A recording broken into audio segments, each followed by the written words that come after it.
Dinas Perhubungan DKI Jakarta akan menaikkan tarif parkir kendaraan di ibu kota. Hal ini dilakukan untuk mengurangi pergerakan kendaraan pribadi dan kemacetan lalu lintas. Rencana ini tertuang dalam revisi Peraturan Gubernur Provinsi DKI Jakarta Nomor 31 Tahun 2017.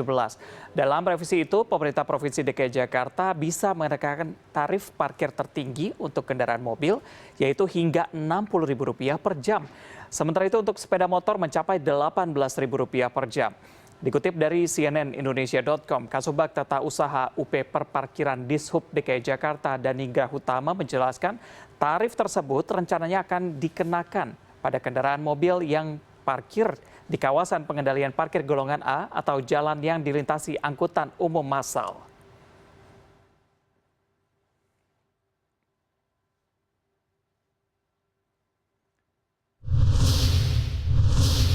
Dinas Perhubungan DKI Jakarta mengusulkan rencana tarif parkir kendaraan di wilayah Jakarta. Usulan tertinggi bahkan mencapai Rp60.000 per jam.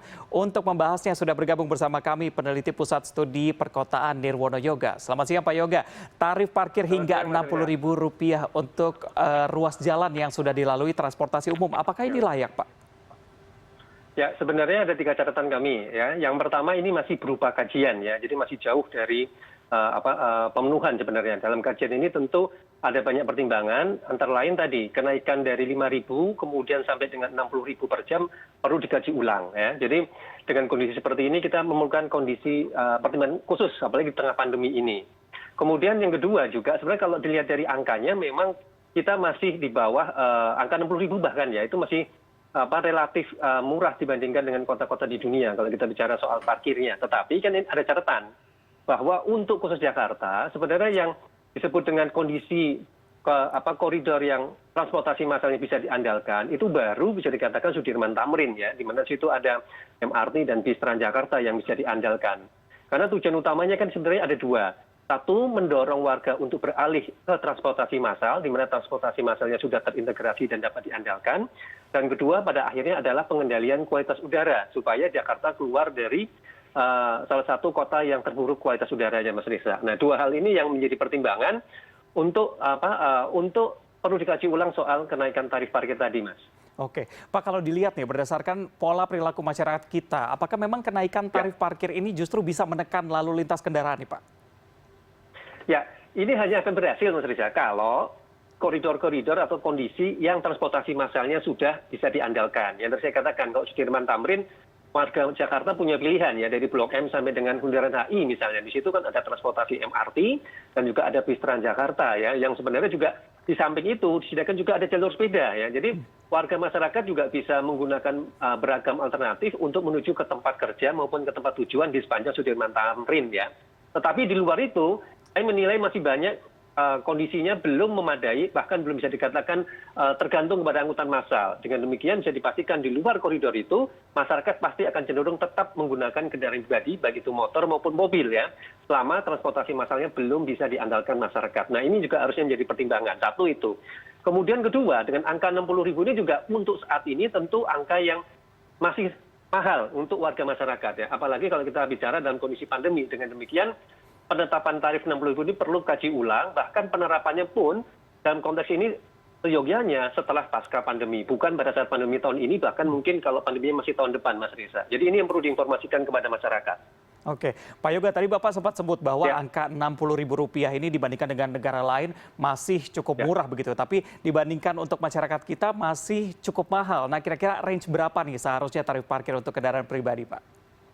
Ya, betul. Jadi sebenarnya ada range yang akan diterapkan, yaitu dari 5.000 sampai 60.000 per jam sebenarnya. Nah, 5.000 sampai 60.000 ini sesuai dengan lokasinya ya.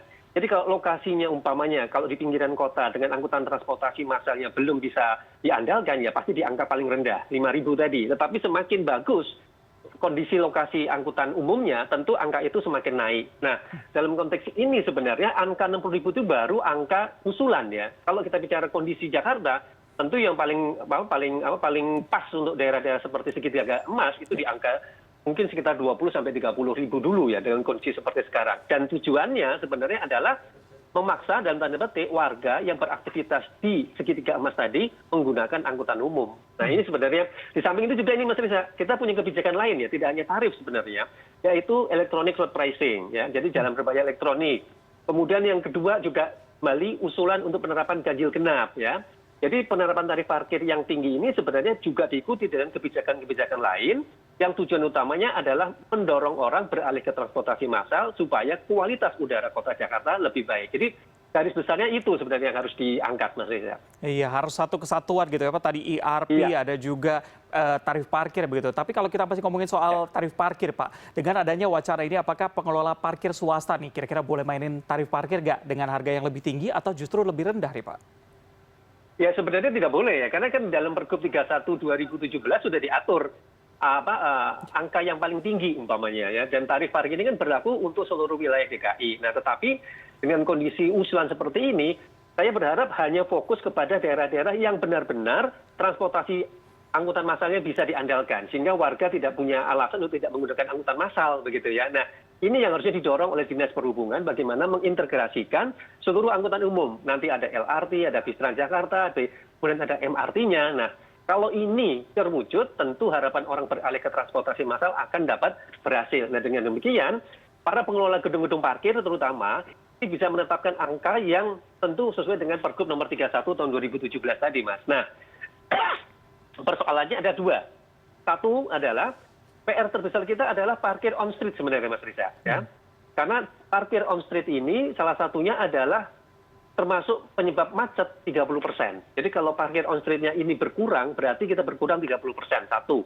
Kemudian kedua, harapannya nanti adalah parkir-parkir ini beralih ke parkir off street. Jadi gedung-gedung parkir yang kita harapkan di gedung perkantoran, pusat perbelanjaan ini, dan juga di dekat stasiun, terminal maupun halte, ini yang harusnya didorong, park and ride-nya. Jadi kantong-kantong parkir yang mendorong orang dari rumah ke stasiun atau halte terdekat, parkir di situ, kemudian beralih ke transportasi massal. Nah ini sebenarnya yang harus didorong. Dengan demikian, tarif parkir tadi bisa lebih fleksibel. Ya. Jadi jangan terpaku ke angka 60-nya gitu. Jadi ini yang harusnya dikaji ulang oleh teman-teman di Disub.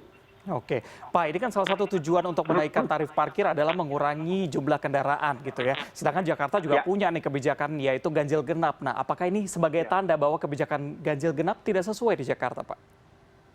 Ya betul. Jadi kalau ganjil genap ya dalam FGD terakhir itu memang belum bisa diterapkan dalam kondisi pandemi. Ya. Artinya bisa dikatakan apalagi kalau dengan kebijakan work home-nya sekarang 25%. Artinya selama pandemi bisa dipastikan kebijakan ganjil genap tidak diterapkan. Satu itu. Kemudian yang kedua, ganjil genap ini kan bisa dikatakan belum berhasil ya Mas Riza ya. Karena kita tahu pada saat pelaksanaan ganjil genap pun dalam evaluasi kami belum berhasil mendorong orang beralih ke transportasi massal ya. Banyak sekali trik-trik yang dilakukan sehingga ganjil genap tadi tidak berhasil. Nah, kemudian salah satu upaya untuk mengurangi orang berkendaraan pribadi ke pusat kota itu tadi ada alternatif tarif parkir, kemudian ada jalan berbayar elektronik, ya, terus kemudian nanti ada kebijakan pelanjutan yang tujuan akhirnya adalah membatasi penggunaan kendaraan pribadi masuk ke pusat kota.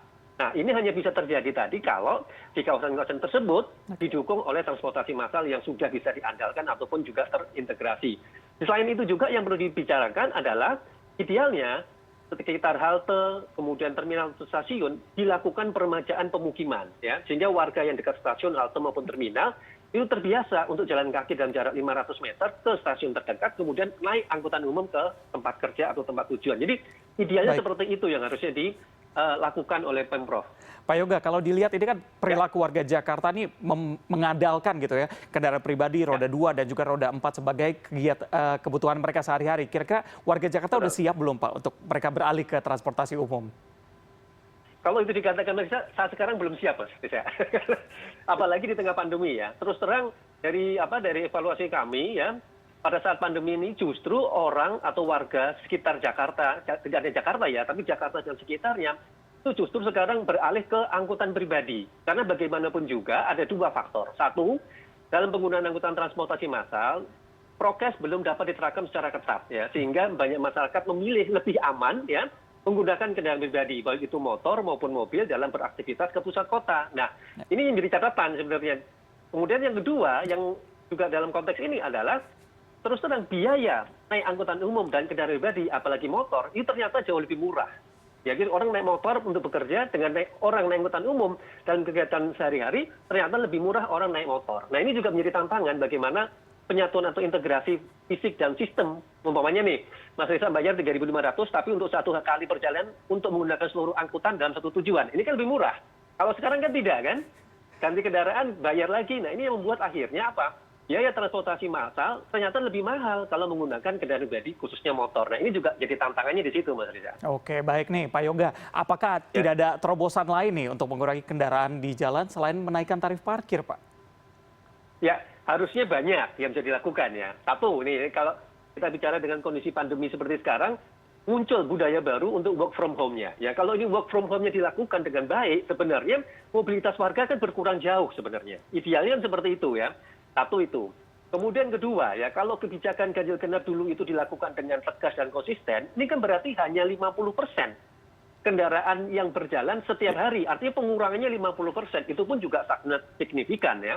Kemudian PR-PR yang tadi saya katakan, penghilangan parkir on street itu 30% mengurangi kemacetan lalu lintas. Kalau ini pun juga dilakukan berarti ada pengurangan signifikan lagi kemacetan di lalu lintas. Jadi pemerintah jangan hanya terpaku kepada penaikan tarif, tapi juga punya alternatif kebijakan lainnya yang tentu mendorong orang beralih ke transportasi massal dan pada ujungnya apa? Kemacetan lalu lintas berkurang dan kualitas udara kota Jakarta meningkat. Jadi itu poin sebenarnya. Baik, Pak Yoga, terima kasih banyak. Kita tunggu nih, kira-kira alternatif lainnya apa untuk mengurangi kemacetan dan juga laju kendaraan di Jakarta. Terima kasih, Pak Yoga. Ya, terima kasih semua.